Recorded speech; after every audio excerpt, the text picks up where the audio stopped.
Evet, kafamızı bu şekilde bitirdik. Güzelce yanakların dolum kısımlarını güzel yapalım arkadaşlar. Çeneye doğru da iterek çenemizin formunu da düzeltelim. Şimdi şöyle siyah ipimi geçirdim arkadaşlar, inceltmeden önce. Şöyle göz pınarının 1-2 sıra üstünden çıkıyorum bakın.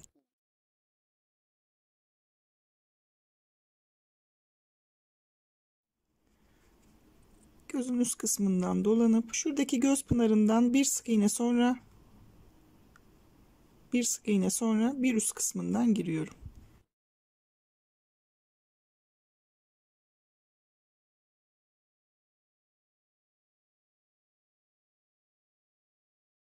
Şöyle ortadan çıktım arkadaşlar, ipi oraya tutturmak için.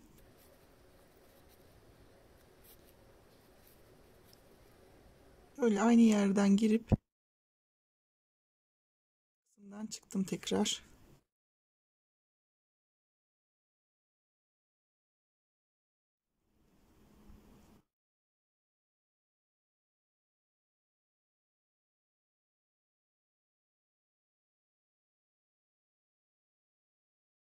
Şöyle yine üst kısımdan çıktım. Çıktığım yerden girip şu göze geçiyorum.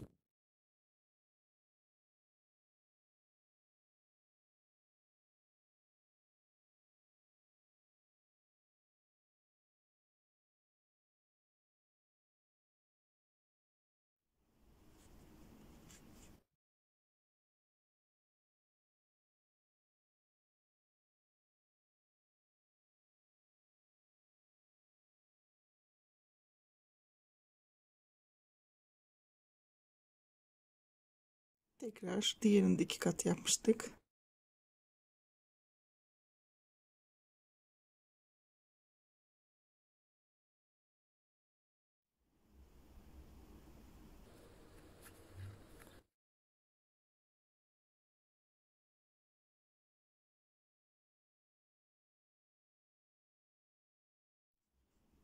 Şu tek katını aldım ipimin.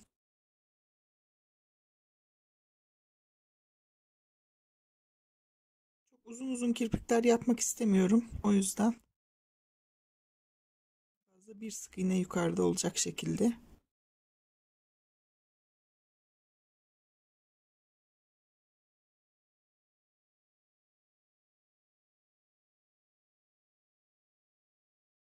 İki tane şu uca bıraktım bakın.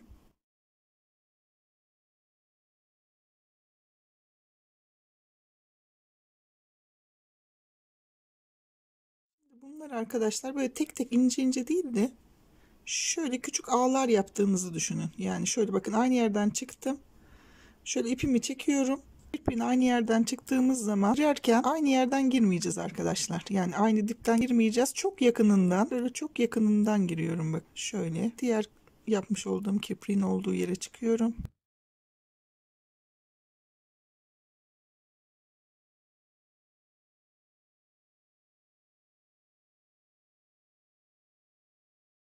Bakın aynı yönden gidersem orada bir açıklık oluyor. O yüzden şu tarafına doğru çektirip şöyle noktadan gireceğim.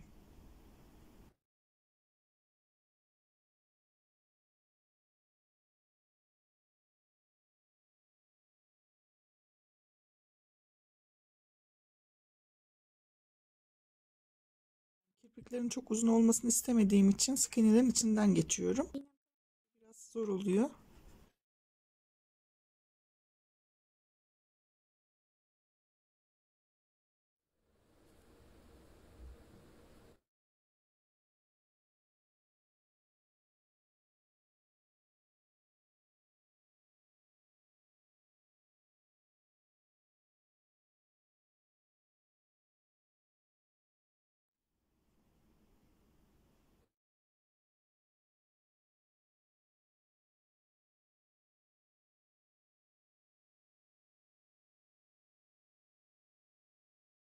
Yapacağım da bu tarafa artık daha fazla gitmeyeceğim.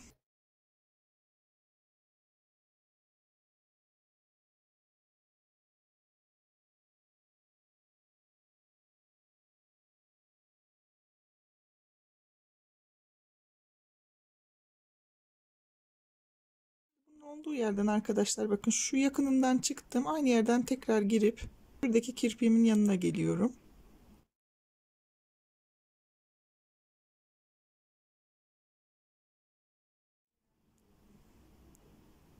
Bunun da yine aynı dip tarafından değil, çok az yanından girip diğer kipriğime geçeceğim.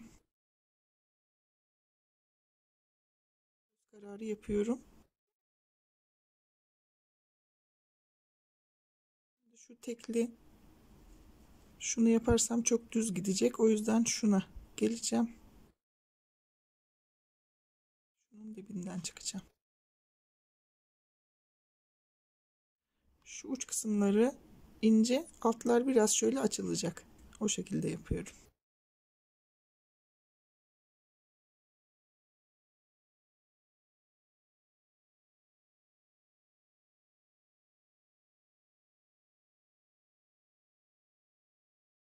Göze geçiyorum.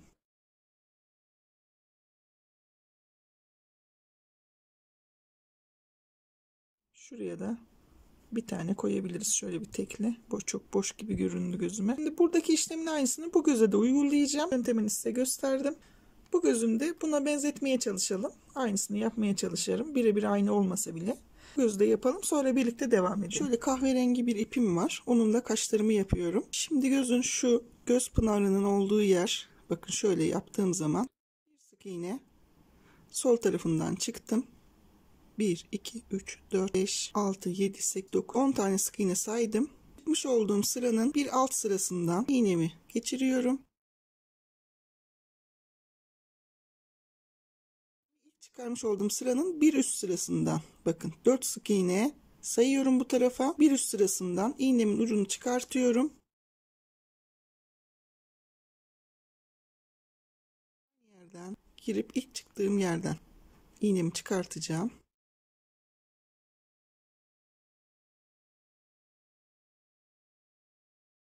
İlk çıktığım iğneden bir sıra aşağıdan çaprazından tekrar giriyorum. Bakın bir sıra altında ve çaprazından, yani bir sık iğne sonra tekrar girip şurada aynı noktadan tekrar tutturacağım.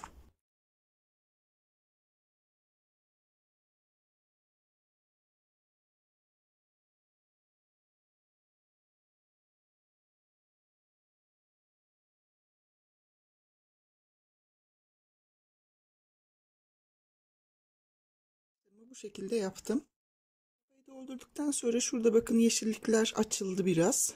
Onları biraz rutuşlayacağım. Şuraya şöyle birazcık daha beyaz doldurmak istiyorum. O yüzden önce beyaz ipimi takayım. Şimdi şu gözün bakın şurasında ve şurasında yeşiller gözüküyor. Yani doldurduktan sonra açıldığı için. Bir rütuş yapacağım. Gözün altından girerek.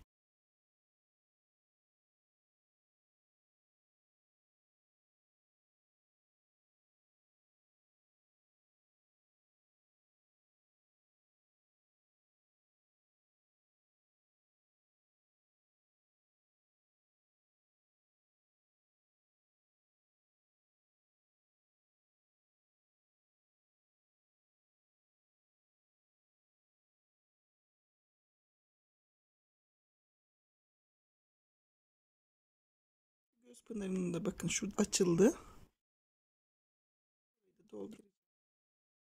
Şu tarafta geçeceğim daha sonra.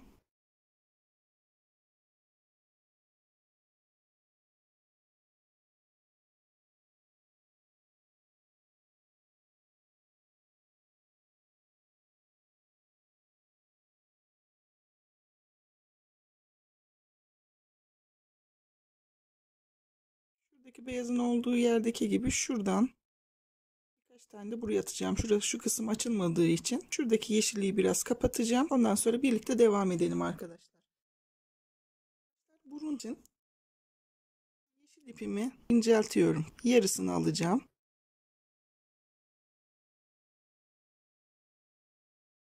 1,7. Yani ince uçlu bir tığınız varsa ince uçlu bir tığla sihirli halkamı yapıyorum.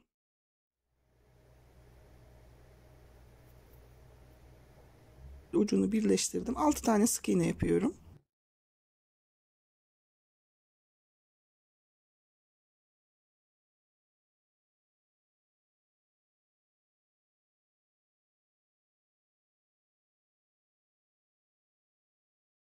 İllakın ucunu birleştirdim. Bir sık iğnemin içerisine çift girerek sık iğne sayımı 12'ye çıkartıyorum.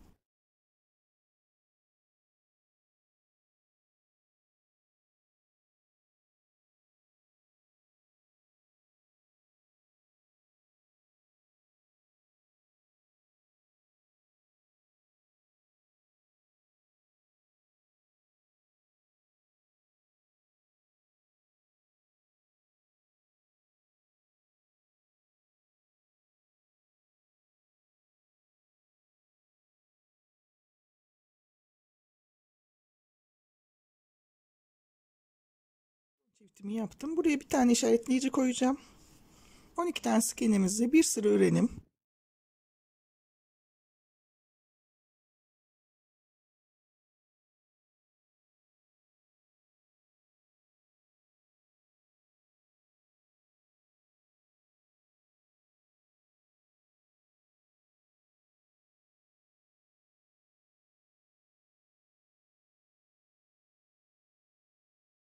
2 tek bir çift yapıyorum arkadaşlar. Bir sıra 2 tek bir çift yapacağım.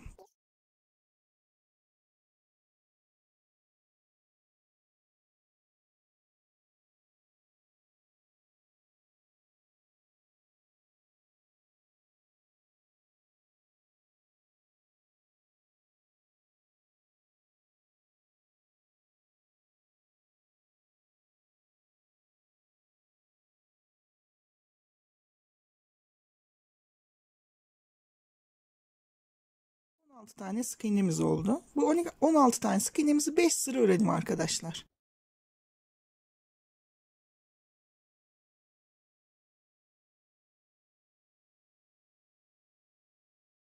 5 sıra ördüm arkadaşlar. Şurada artırdıktan sonra 1, 2, 3, 4, 5.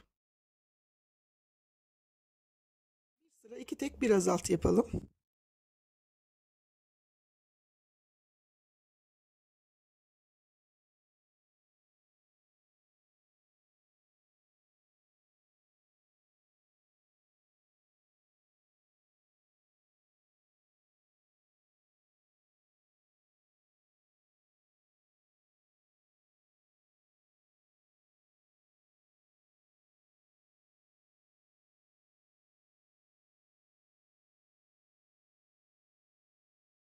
Bir kez azaltmamı yaptım.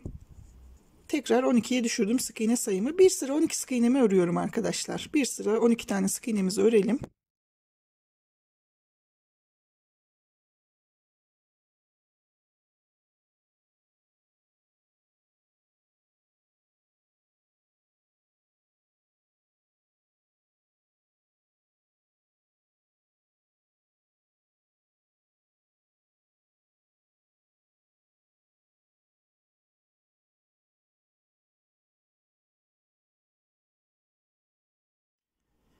Şimdi bu noktada çok az bir elyaf koyacağım.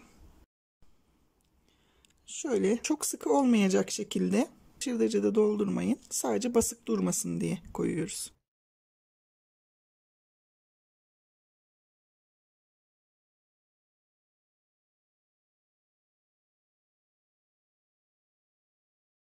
Altı tane azaltma yapıyorum. Her birini keserek alıyorum.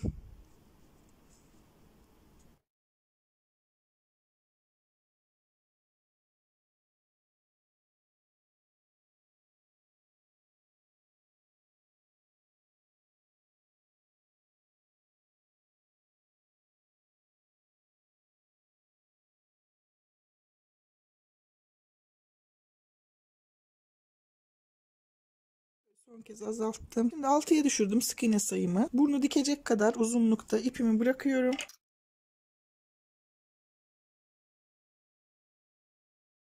Son sık iğneden sonra bakın sık iğneye bir zincir atmadan ipimi çektim.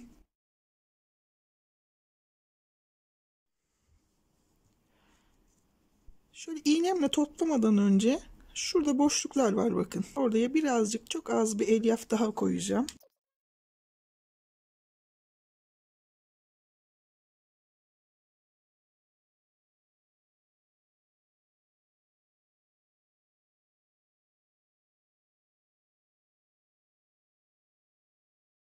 Şuradaki 6 tane sık iğnenin noktalarından alarak burayı kapatacağım.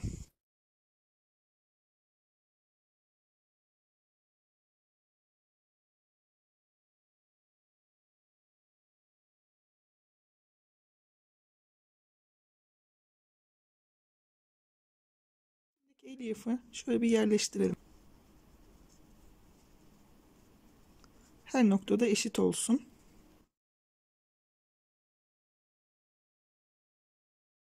Ortadan karşı tarafın tam ortadan çıkmıyorum. Ortadan çıkmadım. Şuradan çıkmadım. Hemen bir üst sırada iğnemi çıkartıyorum.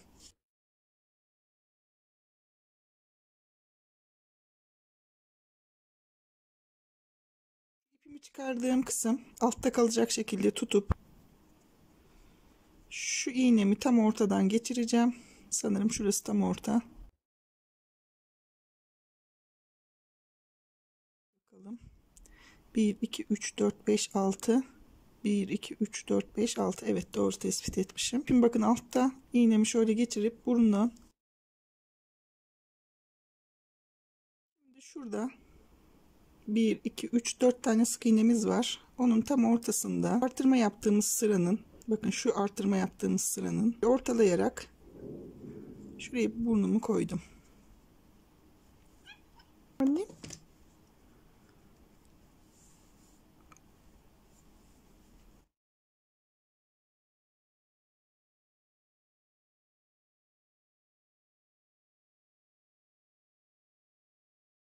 İğneyle oraya sabitleyelim.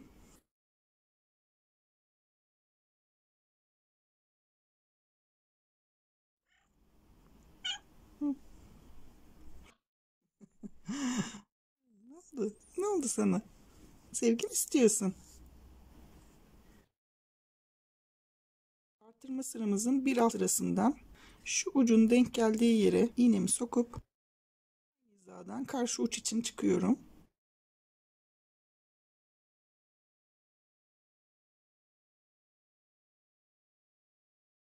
Sık olsun arkadaşlar, çektirelim. Şuradan şöyle girdim.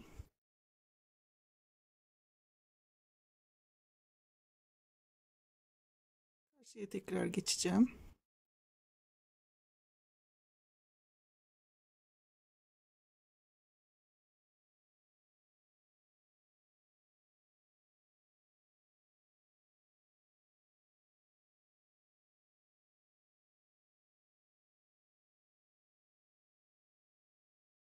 Tam şöyle ortadan, iki gözün ortasından, göz pınarlarının olduğu sıranın üst kısmından iğnemi çıkartıyorum. Buradan ortalayarak buradaki 1, 2, 3 iğnenin olduğu yer. Şöyle tam şu dipten değil de bir üst sıradan göz kararı girdim.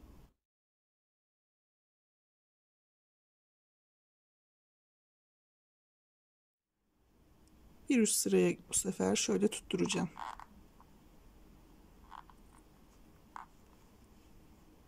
Şöyle bakın, iğnemi yukarı doğru çektiriyorum yani burnu.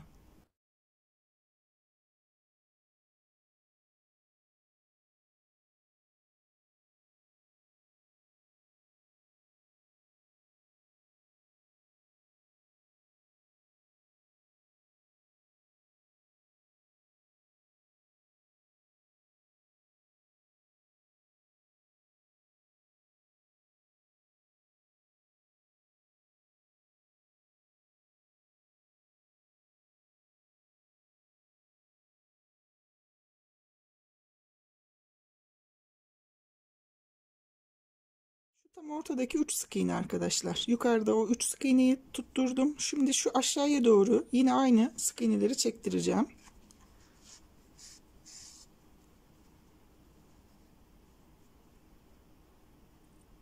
Şurada artırma sırasından 1, 2, 3 sıra sonra alta doğru.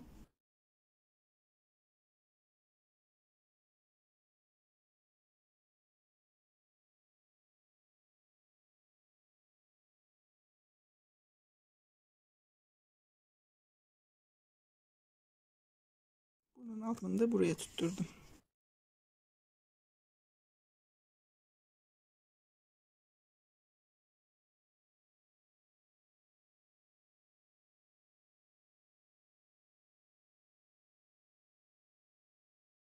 Yukarı tam ortadan çıkıyorum ve çok yakın bakın. Çok yakın.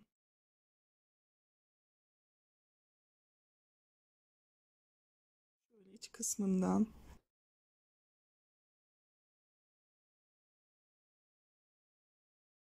tutturduğumuz sık iğneler 3 tane sık iğnemiz var şurada. Onun hemen yanındaki sık iğneden alttan çıktım.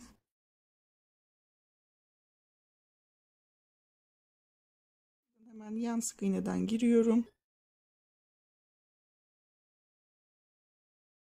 Bu şekilde. Buradan çıkıp buraya burun deliği için çektirdim. Yan sık iğneden giriyorum. Tekrar bir kez de yukarıya çektireceğim.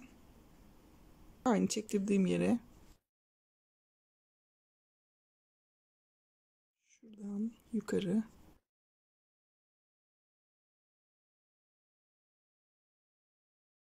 bakın çektirerek tekrar dibinden giriyorum. Burun olduğu yerde bir delik oluşturacağız.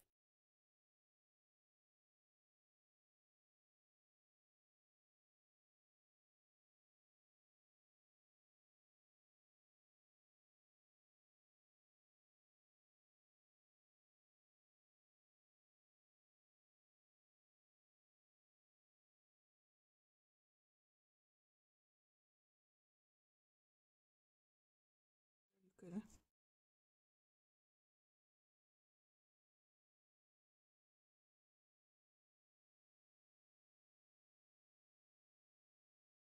Şimdi şöyle bir bakacağım. Gözüme hoş gelmeyen mesela iyi çektirememişim. Tekrar düzelteceğim. Hemen dibinden.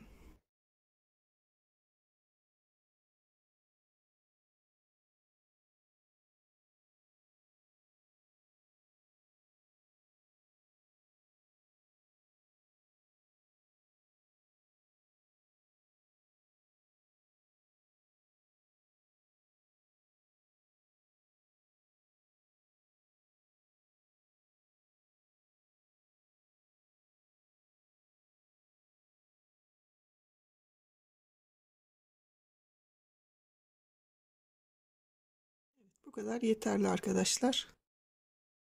İğnemi aşağıdan çıkartıyorum. Buradaki iplerle bir düğüm atacağım.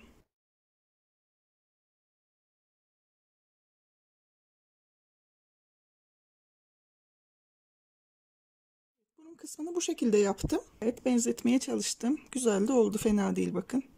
Fiyana'nın burnuna benziyor. Bitirdik. Şimdi ağzımız ve kulaklarımızı yapalım. Ondan sonra saçlar kalacak. Şimdi ağız için bir renk seçeceğim. Tam karar veremedim aslında ama şunu yapacağım. Saçtan şöyle bir ton daha açık gibi. Yani pembe mi yapayım? Aslında normalde Fiona'nın çok açık pembe gibi. Ama pembe de çok aşırı renk katacak gibi geldi. Şunu tercih ettim. Şöyle bir renk tercih ettim arkadaşlar. Şeftali rengi gibi mi diyeyim? Tam bilemedim de. Ama saçlarıyla şöyle yakın bir ton bakın. Fazla renginiz yoksa elinizde saçlarla aynı renkte yapabilirsiniz. Ben çok koyu olsun istemediğim için. Burnun diktiğimiz şu sık iğneden bir iki sıra alt kısmındayım ve şu burnun ucunu dikmiş olduğum sık iğneden bir sık iğne sonrasından ipimi çıkardım. Buradan böyle sayıyorum. 1 2 3 4 5 6 7 8 9 10 11 11 sık iğne sonrasından aynı sıradan girdim. Aynı sıranın 2 sık iğne sonrasından çıkıyorum bakın arkadaşlar. Çıktığım yerden bir iki sık iğne atlamış oluyorum.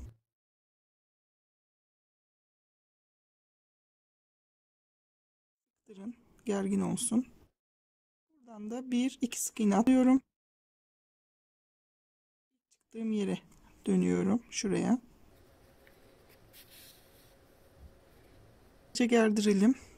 Üstteki dudağın ilk çizgisini yapmış olduğum yerden giriyorum.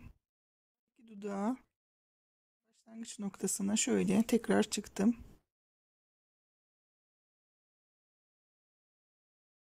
İyice çektiriyorum arkadaşlar. Üstteki dudağı tekrar bir tane daha yapacağım.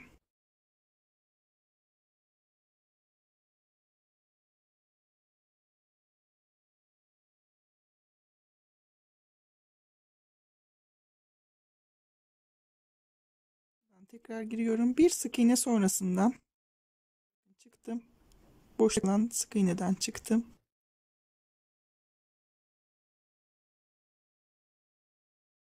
Şöyle ortasından şöyle aşağıya doğru geçmiyorum. Tam ortadan sık iğne sonra giriyorum.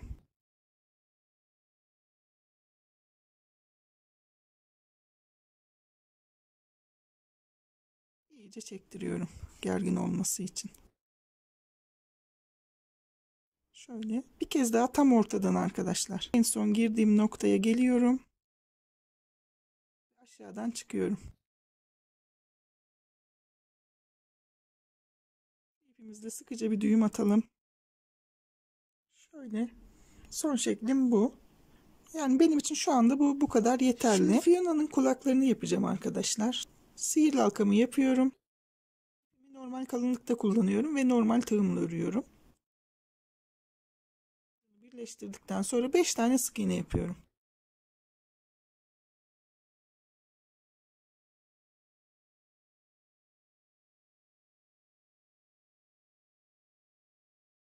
Sık iğnemin olduğu yere ilmeğimi kaydırdım. Her bir sık iğnenin içerisine çift giriyorum.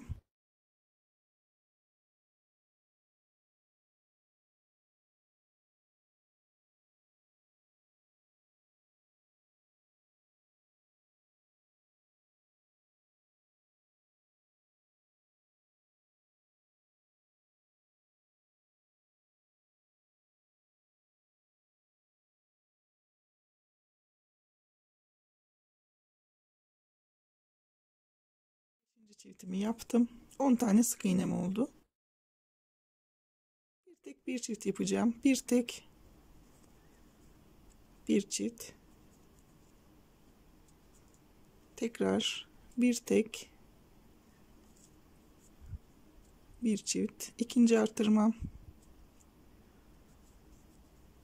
Bir tek bir çift. Bu üçüncü artırmam. Bir tek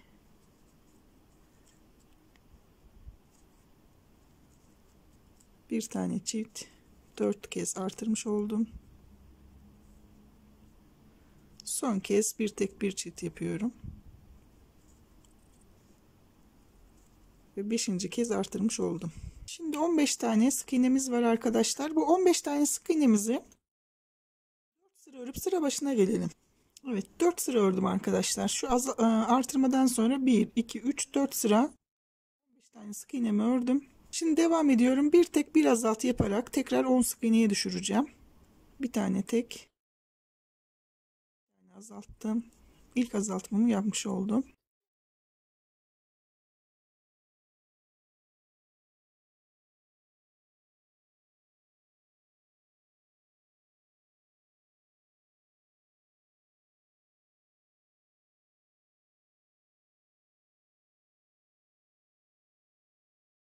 Tane azaltma yapmış oldum. Şu anda 10 tane sık iğnemiz var. 1 2 ve 3 tane sık iğne yapıp bu sırada bir tane azaltıyorum. 3 sık iğne yapıp bir tane daha azaltacağım.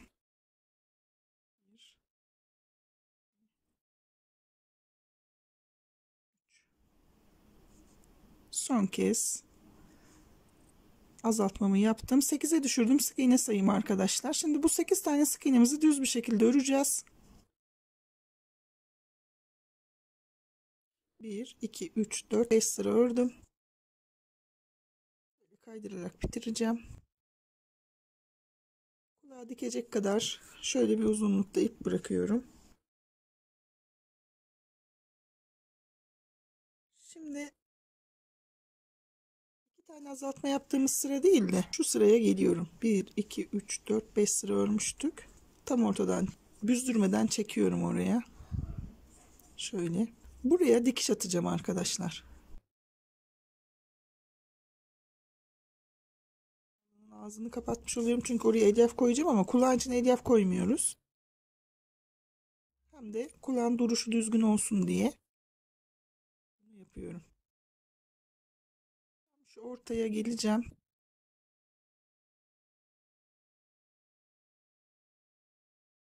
Böyle duracak arkadaşlar. Ortaya da şöyle bir dikiş atıyorum.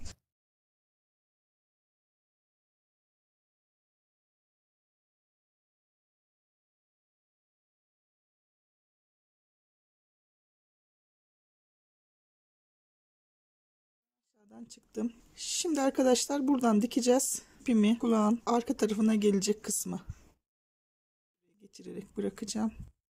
Yine kulağın dik tutması için elyaf koyacağız. Boru gibi olan kısmı. Zaten şurayı diktiğimiz için kulağın içine gitmez. Boş bırakırsak eğiliyor. O yüzden biraz elyaf koyalım. Şöyle yerleştirdim. Evet. Şimdi şöyle tuttuğumuzda şu şekilde uçlarını birleştireceğiz. Şöyle yapıyorum. Buradan ucu kapatıyorum.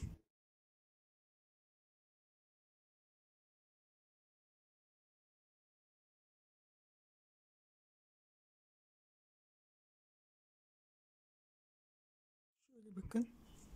Ucu bu şekilde kapattım. Şuraya iğnemi takıp size göstereyim. İpimi şu öne aldım. Öne ve uca aldım ipimi. Kirpikten sonra 1, 2, 3, 4, 5, 6 sık iğne saydım. Şurası. Bir sık iğne yukarıdan.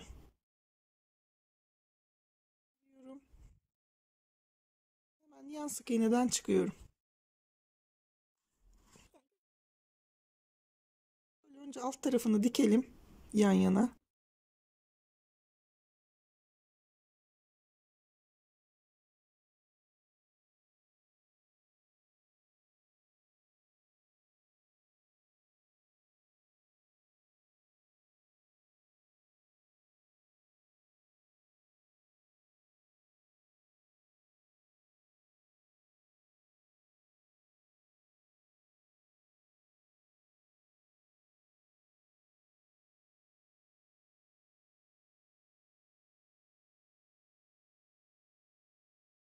Şimdi yukarıdan çıktım arkadaşlar. Şu diktiğim sıra şurası. Bir, iki sıra üstten iğnemi çıkardım. Şöyle ortadan bir yerden. Şunun da diktiğim en uç kısmından dikmiştik. Bir üst sırasındaki sıradan tekrar dikiyorum. Bu kulağı yukarı kaldırmamızı sağlayacak aynı zamanda.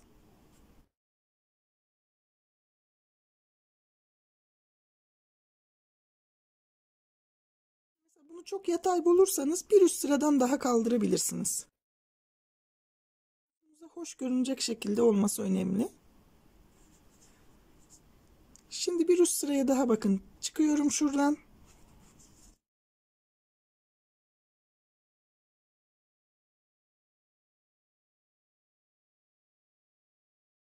Şu ikinci kez diktiğim sıranın bir sıra daha üstündeyim. Yani bir sıra daha tutturdum. Bunu sadece tek bir iki tane sık iğneyi tutturmanız yeterli. Yani komple 4-5 dikiş atmanıza gerek yok. Mesela ben hep tek bir sık iğneden tutturdum.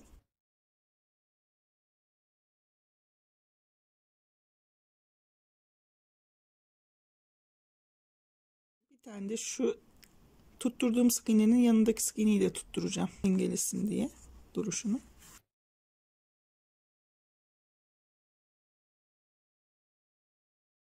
Kısımları zaten saç kapatacak arkadaşlar.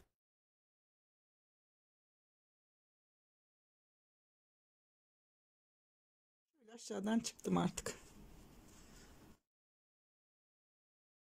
Diğer kulağımızda bunun simetrisi olarak bu tarafa takacağız. Kulaklarla da işimiz bitmiş olacak. Şöyle bakın. Şimdi saçlarımızı nasıl yapacağımızı göstereceğim. Saçlarımızı takalım. Benim de akşam olmak üzere yarın çekime devam edeceğim. Ama gece saçları yapabilmek için size şimdi nasıl yaptığımı göstereceğim. Evet, tata. Saçları şöyle yaptım arkadaşlar. Şimdi ben bu saçları nasıl yaptığımı size göstereceğim. Ama ben videoda şu öndeki 3 sıraya ve arkadaki 2 sıraya saç ekelim demiştim. Ön saçlar daha uzun, arkalar daha kısa. Onların santimlerini de vermiştim. Fakat bu ip çok kalınmış arkadaşlar. Yani 2-3 sıra yapmama gerek kalmadı. O yüzden değiştirdim. Değiştirdiğim için bunu size önce gösteriyorum. Gece yaptım çünkü. Şimdi ipiniz ince ise, yani bu ipten daha ince, hatta katlarını ayırdığınız bir ipse, arka tarafı 2 sıra ya da 3 sıra yapabilirsiniz. Ön tarafı da aynı şekilde. Fakat bu kalın ipte ben sadece şu birinci sıraya, bakın kakülün birinci sırasına bir sıra yaptım. İkinci sırada çok aşırı yoğunluk olduğu için sadece şu, bakın, bir sıra atlayıp şuradan şuraya kadar saç yaptım. Yani şu tek sıra şurada biraz basık kaldığı için yaptım onu da. Şurada da bir sıra atladım. Bir üst sıraya yaptım. Sadece bu şekilde. Yan taraflarda da göstereyim. Şuradan saçı götürdüğümde burada bir boşluk oluşuyordu. O yüzden buraya 1, 2, 3, 4, 5 sıra şöyle kulağa doğru çapraz bir şekilde alt alta inerek yaptım. İstediğiniz yerden başlayıp şöyle çekebilirsiniz. Her iki tarafı da yaptım. Normalde yapmayacaktım ama dediğim gibi orada bir boşluk oluştu. Böyle yaptığınızda bakın şurada bir boşluk oluşuyordu. O onu kapatıyor. O yüzden yaptım. Arka tarafı da sadece tek sıra yaptım arkadaşlar. Bakın hatta şu ilk sırayı yapmıştım. Görüyorsunuz deliklerini. 2 sıra yapacaktım. İlk sırayı yapmıştım. Fakat sonradan söktüm ilk sırayı. Sadece tek bir sıra. O da düzgün olduğu için şuradaki sıradan şöyle tek bir sıra yaptım. Yanlarda da aynı şekilde devam ediyor tek sıra. Çünkü çok kalın oluyor bakın. Yani bu bile çok kalın aslında. Fakat bu ipi katlarını ayıramadım. Normalde ben Alize Cotton Gold gibi pamuk iplerle yaptığım zaman katlarını ayırıp ütülüyorum, düzeltiyorum ipi. İnce ince saçlar oluyor. O şekilde yaparsanız buradan 3-4 sıra yapmanız gerekebilir. Fakat bu akrilik ipler çok kalın olduğundan dolayı istediğim kapatmayı da verdi zaten. O yüzden gerek kalmadı. Bu şekilde yaptım. Ne şekilde ektiğimi göstereceğim. Saçların kesimiyle ilgili santimleri de vereceğim. Ama önce bunu ön tarafa aldım. Gece yaptım çünkü bunu. Önce bunu bir göstereyim istedim. Bu şekilde kalın bir ipiniz varsa sadece tek bir sıra yapmanız. Üstte de şu şekilde işte ön tarafa gelecek şekilde, yani şuradan kakül gibi bir sıra üstten bir sıra ara vererek şu şekilde sadece üst kısmı yapmanız yeterli oluyor. Onu söyleyeyim. Şu üst kısımları şöyle kıvırarak yandan alıyorsunuz. Arkalar düz. Böyle kıvırarak yan taraflardan kulağın önünden geçiriyorsunuz.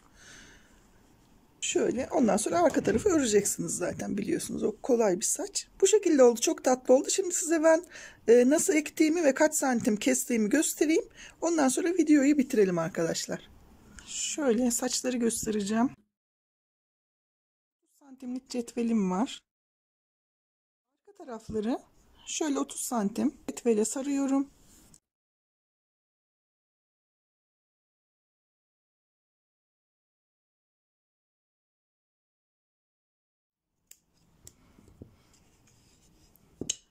Bu 30 santimlik saçları arka tarafa takacağız. Şu arka tarafa. Ön tarafa, şu ön tarafa gelecek olan saçlarımızı da şöyle yapıyorum bakın. 30, şöyle 60 diyelim. 15 santim daha yapıyorum. 75 santim. Yani göz kararı da yapabilirsiniz. Daha uzun olacak arka tarafa göre. Bakın. Bunları ön tarafa. Kısa olarak ayarladıklarımızı da tam şu arka taraflara takacağız.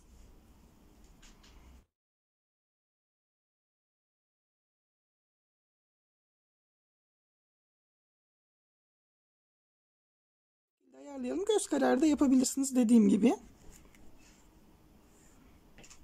Ve nasıl taktığımı ben şimdi size göstereceğim. Şöyle kısa olan saçımı alıyorum.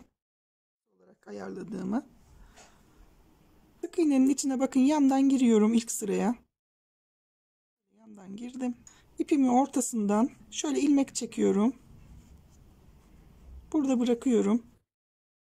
Hemen bir yan sık iğneden giriyorum. İpimin ilmeğinin içinden geçiyorum. Bunu ben bilmeyenler için anlatıyorum. Bilen arkadaşlar direkt başlayabilir. Bir sonraki ipimi alıyorum. Şöyle tığımın yardımıyla diğer ilmeğin içinden geçirerek bu tarafa çekiyorum. Yeni taktığım ilmeğimi şöyle elimle sıkıştırıyorum. Burada elimle sıkıştırdım. Bir önce taktığımızın ipini çekiyoruz. Dip kısmını sıkıştırıyoruz. Tekrar göstereyim.